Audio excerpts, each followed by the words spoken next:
Pioneers, this is the Rear Deltoid machine. It is also the Pec Fly machine, but that's in another video. When we're doing a Rear Delt Fly, we need to make sure that our handles are aligned so that we can do one. Because our chest goes on this mat, which means that we can't do a fly moving this way if the handles don't start out here. So pull the handle and bring them as close to the weight stack as you can, and make sure both sides match. I can't adjust the height handle, but I can adjust the seat height so that they're around my shoulder level, which is what I need so that I'm working my rear deltoids.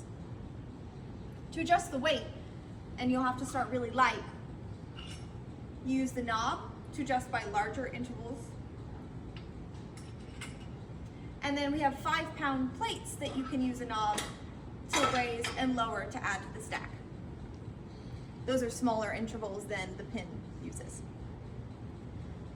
When I go to do a rear delt fly, I need to focus really hard on a pinkies out sweeping motion because I'm trying to work the rear deltoid. It's a really small muscle right here behind the cap of the shoulder.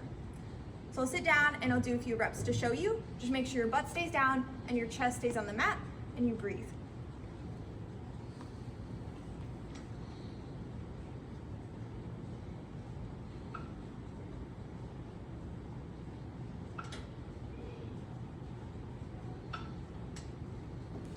You'll notice that I used a palms down grip on the inside handles. That's the rear delt machine.